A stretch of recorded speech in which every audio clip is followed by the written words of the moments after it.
Muy buenas. Tengo el enorme placer de presentarles a una amiga, que es la doctora Ainhoa de Federico. Ainhoa se dedica a un tema muy importante, demasiado, que es la visión natural. Entonces, Ainhoa trabaja en la Universidad de Toulouse, viene investigando hace muchos años con respecto a lo que es la visión natural, y entonces quería presentarla. ¿Cómo estás, Ainhoa? Muy bien, encantada de estar aquí charlando contigo y pudiendo pues dirigirme también, gracias a ti, a través de ti, a otras personas que te siguen. Estoy encantada siempre de poder hablar de visión natural. Gracias. Bueno, ¿y en qué consiste todo esto? Porque estuve viendo cositas tuyas, charlas que diste en México, una charla que diste muy interesante en México. Y entonces hubo algo que me resonó mucho a mí, ¿no? A ver, cuenta, cuenta. Por lo de la psicología somática, ¿no? Wilhelm Reich. Claro, cómo no. Entonces dije, ¿qué pasa aquí? Wilhelm Reich, el padre de la psicología somática, y que tiene contacto con el señor William Bates. Ujú. Entonces, ¿qué me podés contar de William Bates? Bien, bueno, primero, William Bates es el oftalmólogo pionero de la visión natural. A ver, ya había prácticas, técnicas de visión natural en las tradiciones del yoga, del qigong, pero digamos que el primero que se pone a investigar de manera científica con los métodos sistemáticos occidentales en la visión natural es el doctor William Bates. Y él, en los años 1920, es decir, el año que viene, hará un siglo que ya se sabe que las bases de la visión natural y cómo funcionan, bueno, pues descubrió o propuso una teoría sobre los mecanismos del enfoque que se basan no solo en el cristalino, que es lo que considera la oftalmología convencional, sino también en el uso de los músculos extraoculares. Y entonces, ¿qué es? Por hacer una analogía rápida, si tú quieres proyectar en una pared unas diapositivas, por ejemplo, y tienes un proyector, puedes mover la ruedita del proyector, que eso sería el uso del cristalino, o puedes acercar y alejar el proyector de la pantalla y con esos dos mecanismos enfocas, ¿sí? Bueno, pues él descubrió esta función de los músculos extraoculares que a la vez permite explicar la miopía, la hipermetropía, el astigmatismo y también la presbicia en términos de tensiones musculares. Y entonces, si esto es una cuestión de tensiones musculares, la solución es relajación y movilización de los músculos de los ojos. Bien, y para hacer el vínculo que tú me pides con Wilhelm Reich, el padre de la psicología somática y también el que empieza con la bioenergética y un montón de cosas interesantes. Wilhelm Reich, para los que no sepan, fue, por un lado, el padre de la psicología somática con la bioenergética y luego fue uno de los maestros de Alexander Lowen. Totalmente.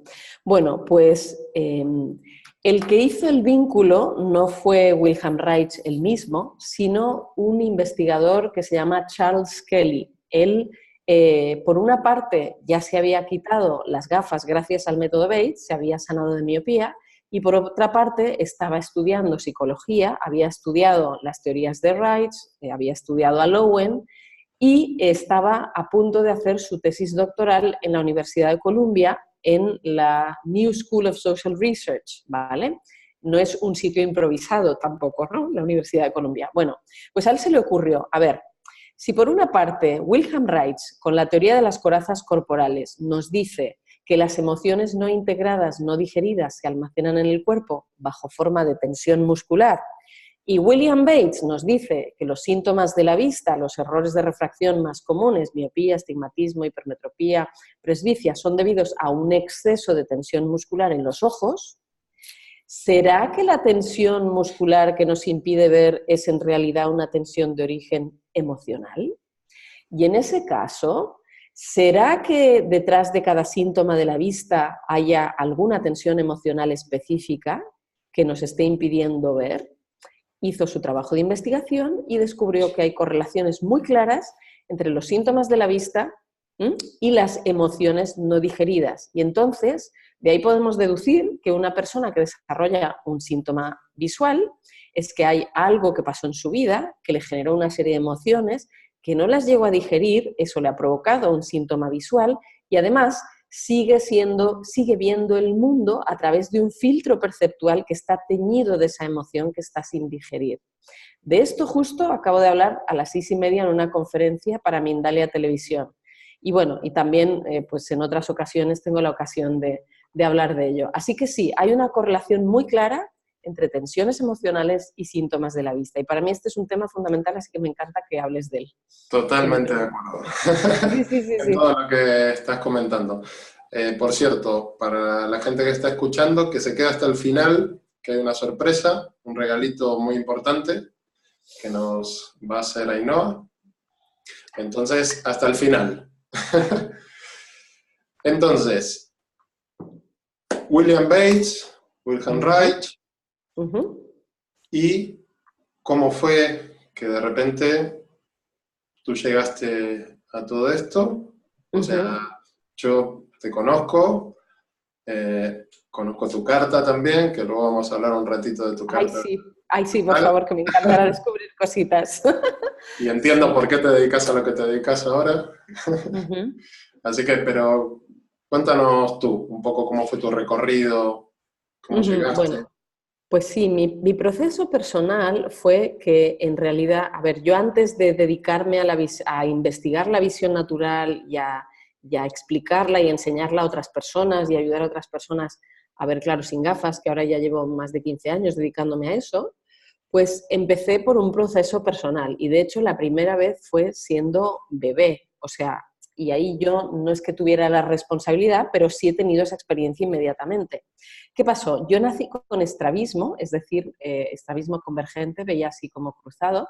Tenía ambliopía en un ojo, es decir, mi cerebro no consideraba la información de ese ojo, no veía por ahí, y en el otro tenía mucha miopía. Y mis padres, era algo tan notable que me llevaron inmediatamente a una oftalmóloga que recomendó mi abuelo, que era neurocirujano. Y esta oftalmóloga visiblemente trabajaba con visión natural porque ella recomendó una serie de estimulaciones, prácticas y técnicas que mis padres aplicaron y yo con 1 año de edad ya tenía una visión perfecta. Entonces, como que de fábrica ya tuve una experiencia antes siquiera de empezar a tomar mis decisiones de que la visión se puede mejorar por medios naturales. Luego, con 23 años, ya viviendo en Francia y estando ya a punto de hacer mi tesis doctoral, un día me desperté y veía doble y súper borroso. Y me asusté muchísimo. O sea, entré en súper pánico, llamé a mi madre asustadísima, ella se asustó todavía más, me dijo que a ella no le contara estas cosas, que no podía hacer nada porque estaba a 1000 kilómetros, que llamara a un oftalmólogo. Bueno, total. El primer oftalmólogo al que fui a ver, no, pues le dio igual que había podido pasar de un día para otro, o sea, porque de repente yo veía borroso, lo único que quería era ponerme unas gafas, ¿no? Me dio una prescripción de miopía, astigmatismo. Yo recuerdo haberme ido de allí enfadadísima pensando, este señor, o sea, ni me ha escuchado, ni me ha mirado, ni quiere entender qué pasa. Para mí esto no es científico. Entonces rompí el papel, lo tiré a la papelera y me fui a ver otro médico. Y el otro médico sí encontró una explicación lógica, le puso remedio y a los 7 días yo volví a ver claro, ¿vale? Entonces, segunda ocasión en que pude, en mi experiencia, antes de saber nada de visión natural o de estudiarla, pero que ya tuve la experiencia de que se podía mejorar la vista. De hecho, este segundo médico lo que me dijo es que tenía una sinusitis y como los senos inflamados estaban comprimiendo el ojo, esto estaba deformando la forma del ojo y con esa deformación yo veía borroso. Y recuerdo haber pensado, ¿cuánta gente puede haber por el mundo que por una presión o una tensión o algo las alergias que hay ahora puntual, por ejemplo, que esté apretando el ojo de alguna manera, se hayan puesto unas gafas porque se han asustado, porque no ven bien, y lo mismo era algo temporal que se les pasaba y pues y ya se han quedado con las gafas puestas, ¿no? Quizá si yo no hubiera sido tan testaruda de querer entender, hoy en día llevaría gafas y no estaría dedicándome a esto. Bueno, pues esa fue la segunda. Y hubo una tercera más, que ahí me lo resolví yo conscientemente y yo fui la participante y la actriz de mi transformación. Y es que para entonces yo ya estaba estudiando pues, teorías psicosomáticas. En este caso yo estaba estudiando el método cuerpo-espejo de Martin Brofman. Y bueno, pues él es uno de los muchos que hoy en día afirman que el cuerpo expresa lo que el alma calla y que se pueden interpretar todos los síntomas como el reflejo de una tensión emocional o una tensión en la conciencia no resuelta. Y entonces, con 34 años, que estaba de profesora ya en la Universidad de Lille y estaba invitada en la Universidad Autónoma de Barcelona, evaluando artículos científicos para una revista en la que participaba en el comité de dirección, pues total, que me doy cuenta de que tengo que alejarme los artículos porque no los veo bien y luego cuando voy al metro tampoco leo los nombres de las paradas. Digo, tercera vez que tengo problemas de la vista. Y esta vez me fui a un oftalmólogo para tener un diagnóstico para saber qué era lo que yo tenía que resolverme emocionalmente. O sea, no con la intención de ponerme gafas, sino de tener un punto de partida para cambiar. Y en esa ocasión me dijeron que tenía astigmatismo y vista cansada, presbicia, y entonces me puse a trabajar con los aspectos emocionales que hay detrás del astigmatismo y la presbicia, y a los 3 meses volví a tener una visión perfecta, sin siquiera haber hecho ningún tipo de ejercicio, sin ningún medicamento, solo con un trabajo de conciencia interior. Y una de las decisiones que tomé precisamente para librarme del astigmatismo es que yo tengo alma de terapeuta y aunque soy profesora en la universidad, la ciencia, solo por la ciencia, a mí no me colma. Tengo que estar dedicada a ayudar a otras personas a tener más salud o mejor equilibrio o más bienestar, ¿no? A vivir mejor, a sentirse mejor. Y cuando hago eso, pues yo soy feliz y entonces eso fue lo que me permitió quitarme el astigmatismo. Así que desde ese momento empecé a investigar, a formarme, a certificarme en diversos métodos de visión natural, a ver qué aparecían por las diferentes disciplinas científicas de información sobre visión natural y encontré un montón de cosas y con todo eso pues he hecho la síntesis que ahora llamo el método Volver a ver claro, que se apoya en 6 pilares, que es información recogida de muchas fuentes, de muchas disciplinas, pero organizada de una manera lógica, clara y sencilla para que cualquier persona que quiera mejorar su vista por medios naturales pues la pueda aprovechar y la pueda aplicar. Buenísimo. Entonces, ¿y esos 6 pilares, cómo es que están? Porque tú también eres terapeuta Gestalt. Sí. Y entonces, ¿cómo es que enlazas todo esto que tiene que ver con las emociones, con tu formación como socióloga, con tu formación como gestáltica? Bueno, para mí, a ver, por una parte está mi trabajo de investigación como socióloga clínica integrativa experiencial, donde ahí yo voy mirando como las distintas teorías, los artículos, las tesis doctorales y tal, ¿no? Y voy entendiendo todos los mecanismos y los procesos que hay atrás, pero luego llega un punto que si lo quiero compartir con el gran público, lo tengo que presentar de una manera, nuevamente, que sea lógica, que sea ordenada y que sea muy sencilla. Entonces, a ver, primero de todo el mundo sabe que para tener buena salud hay que hacer ejercicio y hay que comer sano, ¿vale? Entonces, empiezo por ahí. Cómo hacer ejercicio de relajación y movilización para los ojos, que ya es la base de lo que nos dice William Bates, ese es el primer pilar. El segundo pilar es cómo comer bien para ver mejor, porque los ojos, aparte de ser los espejos del alma, que lo son, también son los espejos del espíritu, más que del alma. Del espíritu. Bueno, esto también es una cuestión de vocabulario, de qué nos referimos. No, luego te voy a explicar por qué, porque los ojos están regidos justamente por el sol. Ajá, perfecto. Bueno, pues los espejos del espíritu, pero también son los espejos del hígado. Entonces, si tenemos un hígado fatigado por un exceso de toxicidad que no está funcionando bien, también nos afecta. Entonces, si cuidamos la alimentación para no sobrecargar nuestro hígado y desintoxicarnos, eso también nos ayuda. Y también, pues explico cómo en relación con la vista. El tercer nivel es el nivel emocional, que es este del que estamos hablando, ¿no? A partir de estas correlaciones que se han encontrado de cómo hay distintas emociones no digeridas atrás de cada síntoma, pues si conoces dónde está la clave, es más fácil que puedas ir a trabajártela. Y por supuesto, yo en mis cursos doy diferentes métodos y técnicas para hacerlo más fácil.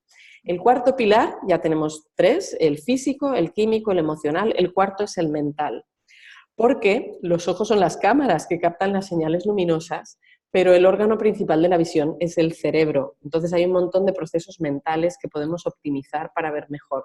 A través de la hipnosis hay que tener en cuenta que los ojos se utilizan mucho. Hay trabajos de investigación. Para hipnosis. Totalmente. Hay trabajos de investigación que muestran cómo la hipnosis, también por la relajación que produce, mejora la vista. Y eso está también constatado científicamente. Bueno, personas que incluso no hayan cambiado la fisiología de su ojo, el estado de su ojo, la estructura del ojo, mejoran su visión porque hay una mejor gestión de la información por el cerebro, por la mente. Y ahí tengo un caso que es, bueno, a mí me da un poco de risa contarlo, que es mi padre. Nadie es profeta en su tierra y mucho menos en su casa, ¿no? Entonces, yo me dedico a esto y bueno, pues son cosas de la niña y tal y cual. Bueno, cuando ya hice mi curso online en el año 2016, se apuntaron mis padres por aquello de apoyar a la niña. Mi madre sí que ha estado practicando de forma dedicada. Ella solía ir con 3 pares de gafas en el bolso, las de cerca, las de lejos y las de sol. Ahora ya no usa ninguna. Y mi padre, que hacía alguna cosa cuando mi madre le tiraba de la manga y le insistía y tal, bueno, se tomó el curso como de aquella manera, pero algo hizo y al cabo de un par de meses justo tenía la renovación del carnet de conducir, ¿sí? Y entonces tenía pues los exámenes visuales que corresponden para el carnet de conducir. Bueno, pues la oftalmóloga que le estaba haciendo las pruebas se quedó impresionada porque si bien cuando le hizo la prueba objetiva con el retinoscopio para ver la refracción de su ojo seguía teniendo las mismas dioptrías de toda la vida, o sea, eso no se me había movido, pero luego con la prueba subjetiva de ver los optotipos y las letras de tamaños cada vez más pequeños, mi padre ahora ve 3 líneas más que antes. Esto es un trabajo de optimización mental, porque lo otro no ha cambiado. Exacto. Hay un caso que a mí me sorprendió muchísimo, que comentaste, que es el caso de este señor que era ciego, que de repente pasó a tener un 75% de visión por trabajar a través de la visión natural. Totalmente. ¿Puedes contar algo más? Sí, sí, sí, este señor sigue vivo hoy en día, tiene 65 años, se llama Meir Snijders y no hace falta que me creáis a mí, podéis buscar la contra de la vanguardia en Google y ponéis Meir Snijders y os va a salir el artículo que se publicó sobre él hace un par de años. Este señor nació con cataratas congénitas, lo cual significa que era ciego de nacimiento y le operaron entre los 5 y 7 años 5 veces para quitarle las cataratas y luego hubo errores médicos, total, que tenía los ojos hechos una pena y como no había visto nunca, pues seguía sin ver. Tenía un 1% de visión, iba con gafas de sol, con bastón y leía braille, o sea, ciego. Y bueno, pues con 16 años, un amigo suyo que se había quitado las gafas de miopía con visión natural, le habló y le dijo, ¿por qué no pruebas? Total, no tienes nada que perder. Estaban de vacaciones en Sitges, precisamente, y practicando, por primera vez en su vida, Meir Snijders distinguió lo blanco de la pared del contraste de la ventana que estaba más oscura. Aunque era una cositita de contraste, a él le pareció la octava maravilla, porque como no había visto nunca en su vida, entonces, bueno, se quedó impactadísimo y a partir de ese momento, cada hora del día que estaba despierto, él estaba haciendo algo para estimularse visualmente. Bueno, pues este señor, en los primeros 6 meses de practicar, avanzó de un 1% de visión a un 4% de visión. Pero en lugar de decir esto es demasiado lento, esto no funciona, ¿para qué me molesto?, cada vez que mejoraba algo lo tomaba como un refuerzo para insistir y seguir. Total, que con 28 años había conseguido un 75% de visión y se sacó el permiso de conducir sin gafas. Y hoy en día, que tiene 65 años, sigue pudiendo conducir sin gafas. Para alguien que había ido con bastón y que leía en braille, o sea, es la octava maravilla del mundo mundial. Y este señor vive en California y él también tiene un centro de educación visual y se dedica a esto, enseña a la gente a ver claro sin gafas también.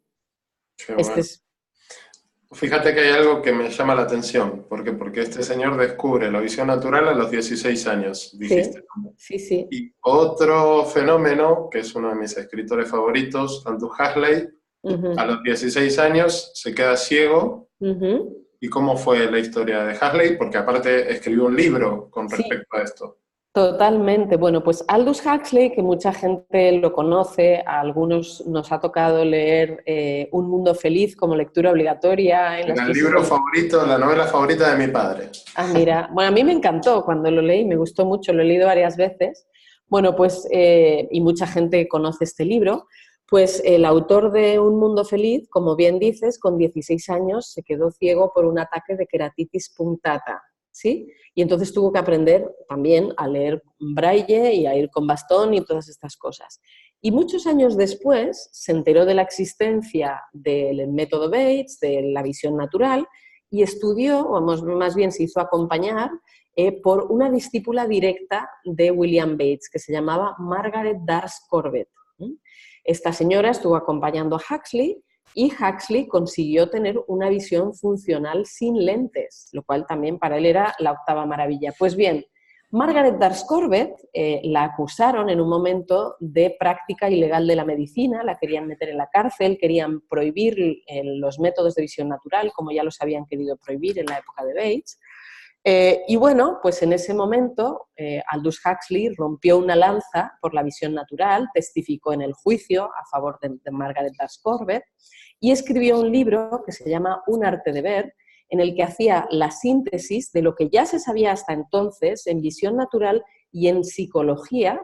Hablabas antes de la Gestalt psicología empezó como una teoría de la percepción y esto también se puede relacionar con los procesos de visión natural y de percepción mental que hablábamos, ¿no?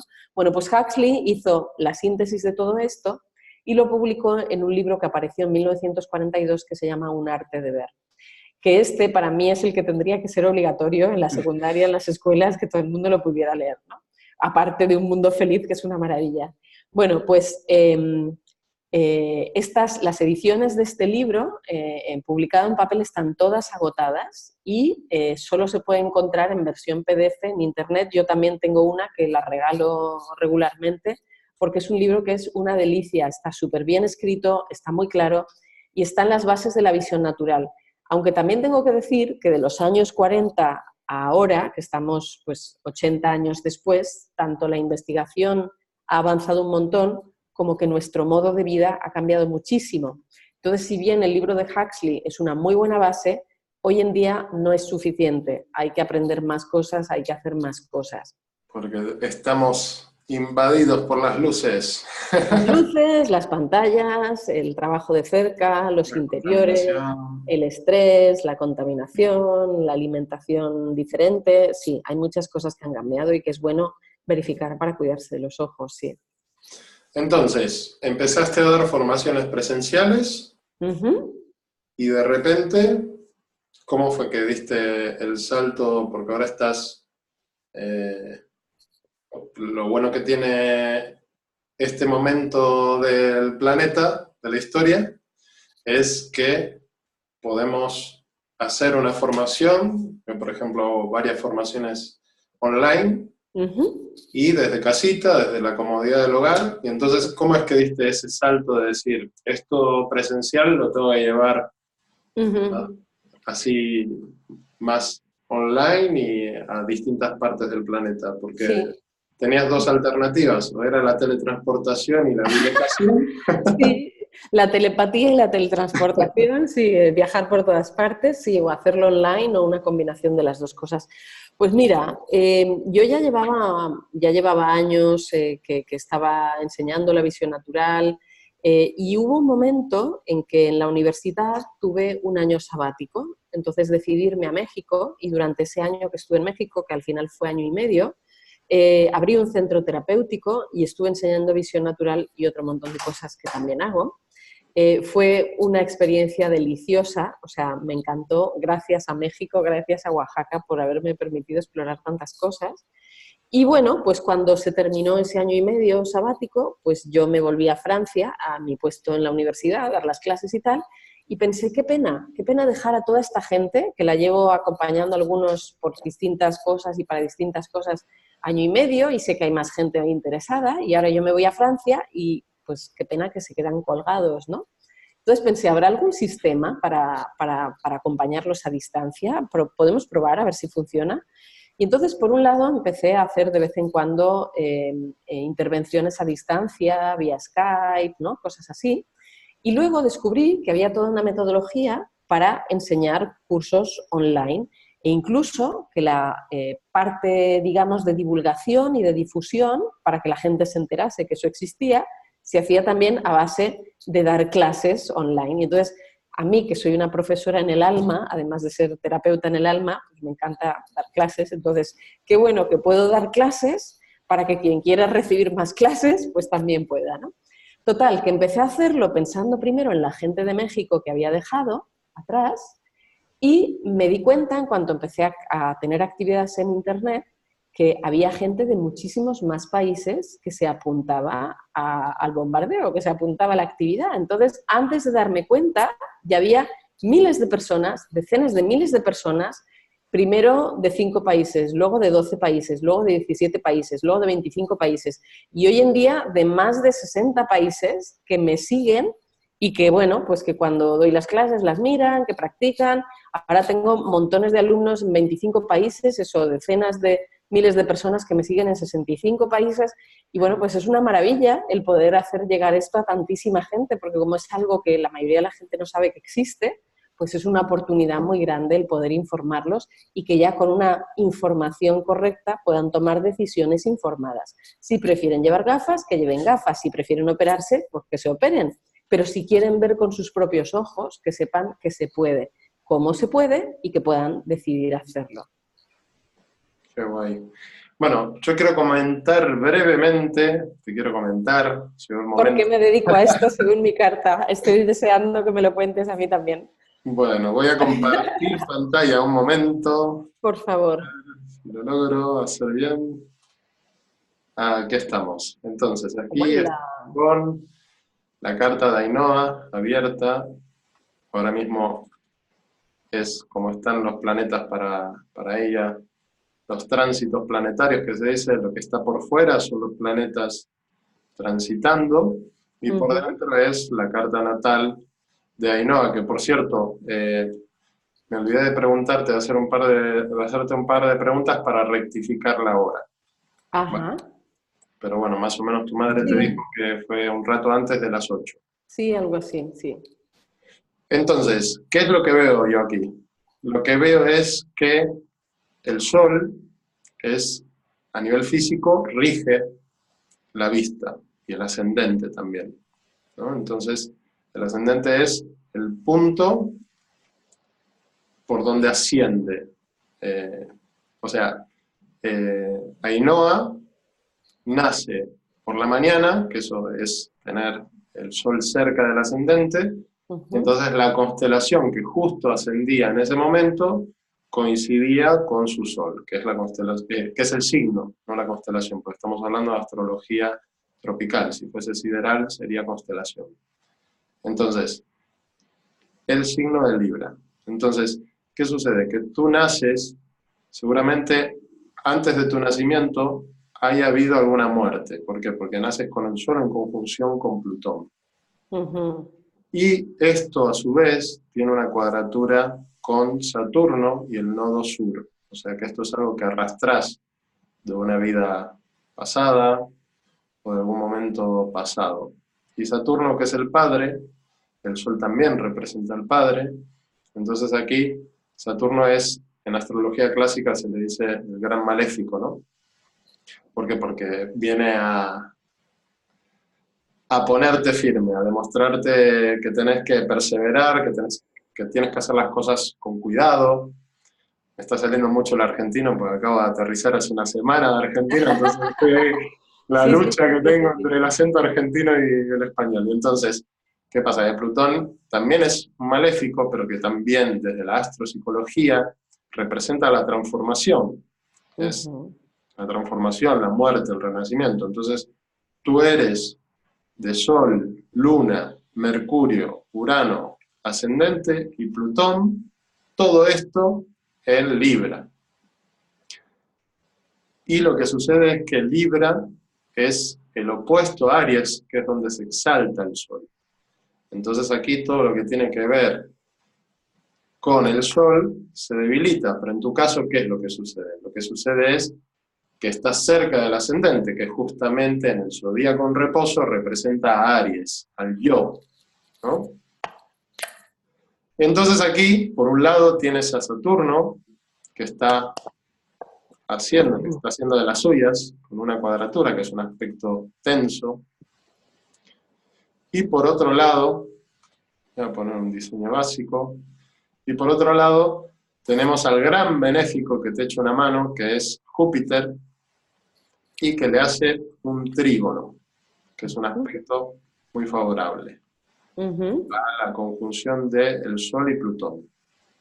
Entonces, ¿qué quiere decir esto? Cuando pongo al servicio la muerte, la transformación que esto me puede ocasionar, es cuando logro empoderarme, porque Plutón es el poder también. Entonces, ¿qué te sucede a ti? Que si no estarías dando clases de visión natural, probablemente tu visión no estaría tan buena. Bueno, eso ya lo sé desde los 34. Si no me dedicaba a esto, a mí me salía astigmatismo. Igual. Claro, claro. Y entonces, por un lado eso, y por otro lado, ¿qué sucede? Que el regente de tu ascendente, que es Venus, porque tú tienes ascendente tropical en Libra, está en Escorpio. Y también recibe aspectos tensos de Saturno y del nodo sur. Entonces esto también quiere decir que hay un proceso de transformación profunda para que puedas ponerlo al servicio de los demás. Lo bueno, la buena noticia es que también en tu ascendente está Urano, Mercurio y la Luna, que están en conjunción. Y Urano rige las redes sociales, rige Internet, Mercurio es la comunicación, la Luna son las emociones, y aparte que tenés la Luna en un grado muy particular, porque lo tenés en el mismo grado que lo tengo yo, Mira. que es el grado 25 de Libra, y en este grado está en conjunción con Spica y Arcturus, que son dos estrellas muy benévolas, de buena fortuna. Entonces, esto refuerza, la Luna es lo social, el pueblo, que se diría, ¿no? Entonces la conjunción con Mercurio y Urano hace que tengas éxito en la difusión de lo social a través de las redes y la comunicación de Mercurio. Porque aparte de esto a nivel sideral, no quiero meterme muy en profundidad para no asustar, a nivel sideral, porque no, ya me conoce, a nivel sideral Mercurio y Urano están en Virgo, entonces están muy fuertes. La Luna sigue en Libra, pero Mercurio y Urano están en Virgo. Y la rueda de la fortuna está en tu ascendente. Entonces esto quiere decir, cuando pongo al servicio de los demás lo que identifiqué como algo positivo, la fortuna me sonríe. Ah, qué bien. Entonces, otra cosa a destacar es que tenés Quirón en el descendente, en casa 7, que justamente está en Aries, en oposición al ascendente, que como bien comenté antes, el ascendente también rige la visión, porque es esta parte, que es de la mandíbula superior hacia arriba, eso está regido por el ascendente y por Aries. Entonces, al tener Quirón en el descendente y en Aries, porque tú tienes la carta invertida, ¿no? El descendente natural lo tienes en el ascendente. Estás patas para arriba. Entonces, Quirón también hace una oposición al ascendente, ¿y esto qué quiere decir? Quirón representa la herida. Entonces, la herida que se me produce a través de Quirón, sanando esa herida, también lo pongo al servicio. ¿Por qué? Porque Quirón, ¿qué era lo que hacía? Quirón era el maestro de los héroes míticos, ¿no? Fue el maestro de muchos héroes. Entonces, como ves, lo que sucede es que tu carta está muy configurada para todo lo que estás haciendo. Qué bien. Sí. Me hace mucho sentido, me hace mucho sentido. Bueno, no sé si es cuestión de entrar en cosas personales, así más a fondo, pero sí me hace sentido. en lo que es la transgenealogía, yo vengo a sustituir o a reemplazar o a colmar una hermana de mi padre que falleció por tosferina y de hecho la contagió mi padre. Entonces es como fallece una niña, bueno, aquí que hablabas de la herida y de la muerte y tal, y entonces tiene que nacer otra niña para reemplazarla, ¿no? Pero entonces, No eso sé si fue sea la antes de tu misma. nacimiento. Sí, sí, eso fue, bueno, cuando mi padre era pequeño, cuando mi padre, y bueno, pues toda la penicilina que ella no pudo tener para sobrevivir a la tosferina, pues yo la tuve durante muchas décadas. Bueno, luego ya se resolvió el tema, pero efectivamente me hace sentido y luego, antes de que yo empezara a dedicarme a difundir la visión natural y los abordajes terapéuticos que conozco en internet y tal, tuve también un proceso personal muy fuerte de muerte y renacimiento en el año 2012, cuando fue el fin del mundo, para mí fue el fin del mundo, y a partir de ahí como que mi implicación para esta parte de comunicación de la terapéutica ha sido mucho más grande y me hace mucho sentido, ¿no? Que al ponerme al servicio después de la herida, pues sí, con la comunicación y las redes sociales y las emociones y tal, pues además de ayudar a mucha gente, la fortuna me sonríe. Sí, qué bien. Oye, me suena muy bien, son muy buenos augurios. Y solo una preguntita más. Dime. ¿Un tiempito antes de tu nacimiento murió alguien? Que yo sepa, no. Que yo sepa, no. O sea, en este plano biológico, familiar, no. Pero entiendo, o sea, si lo veo en un plano transgeneracional, sí me hace sentido. En un plano cronológico, no. No sé si me explico. Vale. Bueno, pero será cosa que pregunte, si no, a ver si me he perdido algo. Mm. Vale. Mm. Bueno, yo quiero que comentes ese regalo. Ah, ¿Cómo es esto que se te ocurre ir regalando bueno, cosas?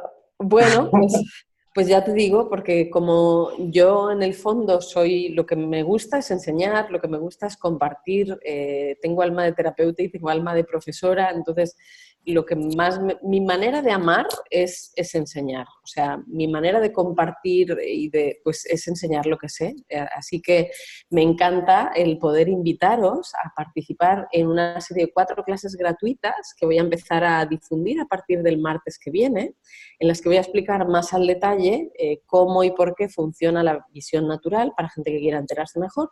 Y además voy a compartir varias técnicas muy fáciles, muy sencillas, que se pueden aplicar en minutos y con las que vais a empezar a ver con vuestros propios ojos cómo la visión natural funciona. Entonces, en la primera clase voy a enseñar una técnica de relajación con la cual el estado de vuestros ojos va a mejorar y va a preparar las bases para lo que sigue. En la segunda clase voy a enseñar una técnica que si la aplicáis incluso unos minutitos va a mejorar la nitidez. Y esto es algo acumulativo, o sea, conforme la vais practicando más, la nitidez va mejorando, mejorando, mejorando. En la tercera clase voy a compartir una técnica emocional, que es de esto que hemos estado hablando ahora, que para mí es algo fundamental para que los cambios sean profundos y duraderos. Y en la cuarta clase voy a explicar más al detalle los 6 pilares de la visión natural con los que yo trabajo y entonces pues los vais a poder integrar en vuestra vida si así queréis. Así que este es el programa. Para poder participar tenéis que apuntaros en el enlace que habrá puesto Luciano en algún sitio alrededor del vídeo. Abajo, en Bien, la pues caja, entonces la caja. perfecto, pues dejáis vuestro nombre, vuestro correo electrónico, os llegará un mail de confirmación que tendréis que pinchar y a partir de ahí pues recibiréis la publicación de las clases, los avisos para ver las clases y mi invitación es a que los veáis en cuanto los recibáis y a que practiquéis para que veáis inmediatamente los cambios que producen y que los podéis aprovechar. Bueno, buenísimo. ¿Y algo más que nos quieras comentar, que nos quieras compartir? Bueno, pues que realmente me encantará veros en las clases y que os invito a que descubráis cómo funciona la visión natural, porque está muy bien que estemos aquí de charla, pero lo mejor que uno puede hacer para aprender algo es Pasar a la experimentarlo. acción. Exacto, y poder disfrutarlo y una vez que ya lo aprendes y lo experimentas, pues ya es tuyo, ya te lo quedas, ya sabes No hay cómo. maestría sin acción. Exactamente. Así que, Pues darte querida las amiga, gracias, exacto. Muchísimas gracias a ti, Luciano, por haberme abierto este espacio y poder compartir con personas que les pueda interesar todo esto de la visión natural. bueno, muchas gracias. Un abrazo para todos. Un abrazo para ti, Ainhoa. Gracias por la atención a todos también. Chao, chao.